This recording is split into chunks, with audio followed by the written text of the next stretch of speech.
হজরতুল আল্লাম শহীদ মরহুম আল্লামা দেলোয়ার হোসেন সাঈদী রহিমাহুল্লাহ, ওনার স্মৃতি বিজড়িত আজকের এই ঐতিহাসিক প্যারেড ময়দানের তাফসিরুল কোরআনের প্রোগ্রামে সব আছে।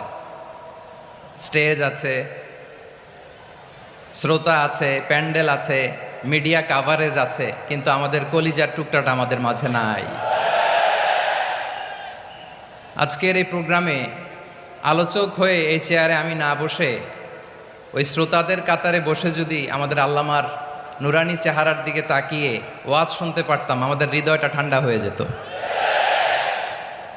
আমাদের তৃষ্ণার্ত হৃদয় শান্ত হতো। সব আজকে আছে, কি যেন নাই, ঠিক কিনা বলেন? আল্লাহ তাআলা প্রতি 100 বছরে একজন মুজাদ্দিদ পাঠায়, প্রতি 100 বছরে একজন মুজাদ্দিদ, যিনি সমাজকে সংস্কার করেন। আল্লামা দেলোয়ার হোসেন সাঈদী রহিমাহুল্লাহ ছিলেন তেমন একজন মুজাদ্দিদ। চিৎকার করে বলেন ঠিক কিনা?